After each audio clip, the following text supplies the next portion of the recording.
মাননীয় প্রধান উপদেষ্টার একটি বক্তব্য বিভিন্ন গণমাধ্যমে এসেছে যে উনি বলেছে যে আওয়ামী লীগকে নিষিদ্ধ করা হয়নি, তাদের কার্যক্রম স্থগিত করা হয়েছে, যে কোনো সময় তাদের কার্যক্রম সচল হতে পারে।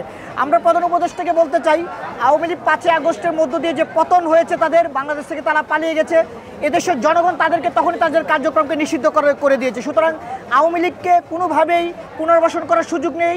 আমরা ইতিমধ্যে দেখছি যে সামনের যে নির্বাচনকে কেন্দ্র করে দেশে বিদেশে নানা ধরনের ষড়যন্ত্র রয়েছে আওয়ামী লীগকে কীভাবে নির্বাচনে ফেরানো যায়।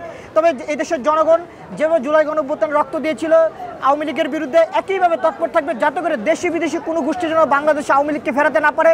যে কোনো ধরনের অপচেষ্টাকে রুখে দেওয়ার জন্য জনগণ তৎপর থাকবে। পাশাপাশি এই জুলাই গণঅভ্যুত্থানের পরবর্তী বাংলাদেশ যে নতুন আকাঙ্ক্ষা সৃষ্টি হয়েছে, চাঁদাবাজ, দখলদার, দুর্নীতিমুক্ত বাংলাদেশ, আমরা আশা করি আগামীর ভোটের মাঠেও বাংলাদেশের মানুষ চাঁদাবাজ এবং দখলদারদের বিরুদ্ধে ভোট দিবে এবং তাদের যে যোগ্য প্রার্থীকে বেছে নেবে।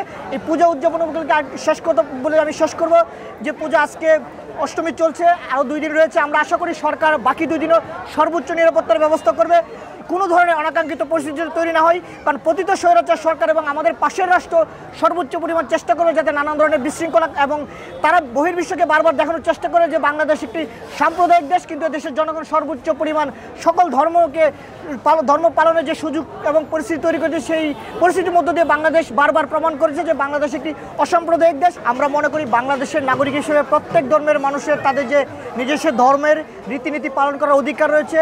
আমরা আমাদের জায়গা থেকে সবসময় সকল ধর্মের প্রতি শ্রদ্ধাশীল এবং তাদের যে ধর্মীয় যে রীতিনীতি সেই অনুষ্ঠানগুলো পালনের ক্ষেত্রে আমরা সর্বোচ্চ পরিমাণ আমাদের জায়গা থেকে সহযোগিতা করার জায়গা থেকে আমরা সর্বোচ্চ কর্তব্য করি।